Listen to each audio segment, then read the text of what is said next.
Assalamualaikum warahmatullahi wabarakatuh. Bismillahirrahmanirrahim. Nama Suja Zepa, NIM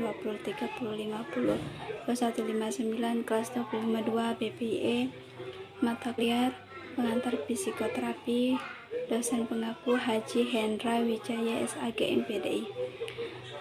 Baiklah, saya akan menyampaikan materi atau hasil PowerPoint dari saya yang berjudul analisis transaksional. Konsep 1. Konsep dasar analisis transaksional. Teori analisis transaksional memiliki asumsi dasar bahwa perilaku komunikasi seorang dipengaruhi oleh ego state yang dipilihnya.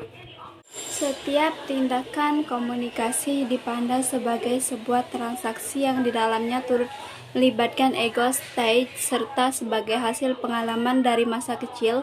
Setiap orang cenderung memilih salah satu dari 4 kemungkinan posisi hidup. A.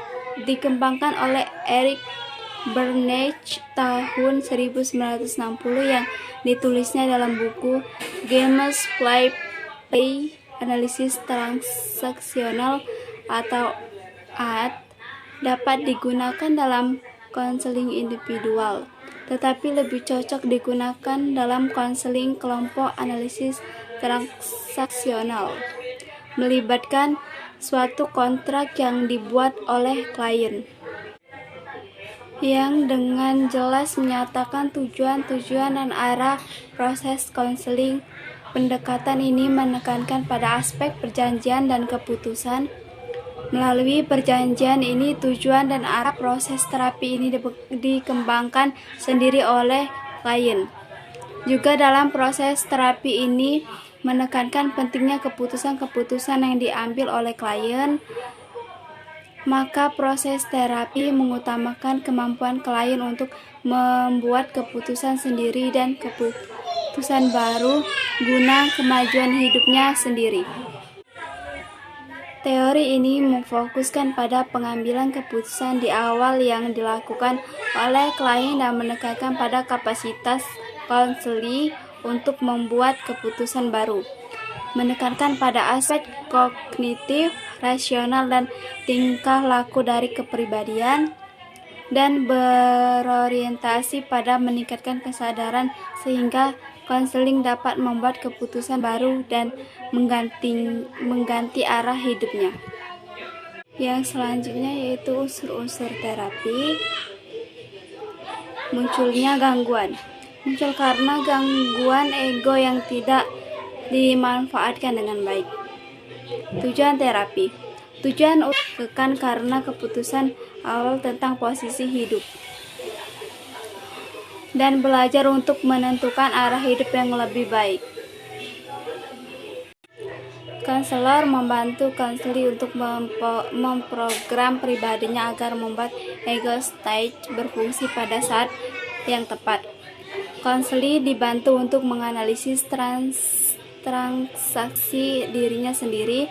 Konseling dibantu untuk menjadi bebas dalam berbuat, bermain, menjadi orang yang mandiri dalam memilih apa yang diinginkan. Konseling dibantu untuk mengkaji keputusan salah yang dibuat dan membuat keputusan baru atas dasar kesadarannya. Peran terapi. Menurut Paris, peran konselor adalah sebagai guru, pelatih, dan penyelamat dengan terlibat secara penuh dengan konseling. Konselor juga membantu konseling menemukan kondisi-kondisi yang tidak menguntungkan di masa lalu dan mengembangkan strategi untuk mengatasinya. Yang terakhir yaitu teknik dan prosedur terapi. Teknik terapi. Menurut Carol, secara umum teknik-teknik yang dapat dipilih dan diterapkan dalam terapi analisis transaksional yaitu A. Permission, pemberian kesempatan. Dalam proses terapi, pemberian kesempatan ini diberikan kepada klien agar dapat untuk menikmati kehidupannya Tidak memainkan permainan dengan cara tidak membiarkan klien memainkannya.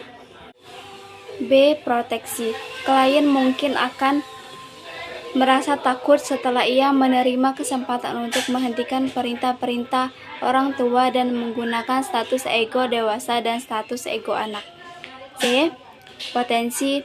Maksudnya seorang terapi tahu apa yang akan dilakukan dan kapan melakukannya. Oleh karena itu, kemampuan terapi terletak pada keahliannya sehingga keterampilan tersebut efektif secara optimal.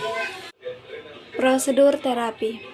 Analisis traksional cocok terutama untuk situasi-situasi kelompok AID.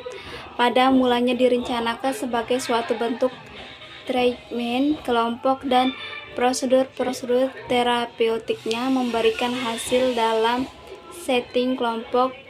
Dalam setting kelompok, orang-orang bisa mengamati perubahan yang lain yang memberikan kepada mereka model-model bagi peningkatan kebebasan memilih.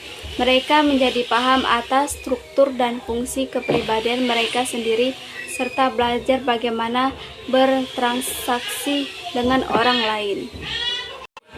Transaksi dalam kelompok memungkinkan para anggota mampu meningkatkan kesadaran baik tentang dirinya sendiri maupun tentang orang lain, dan karenanya bisa berfokus pada perubahan-perubahan dan putusan-putusan ulang yang akan mereka buat dalam kehidupan mereka. Alhamdulillah, baiklah, terima kasih.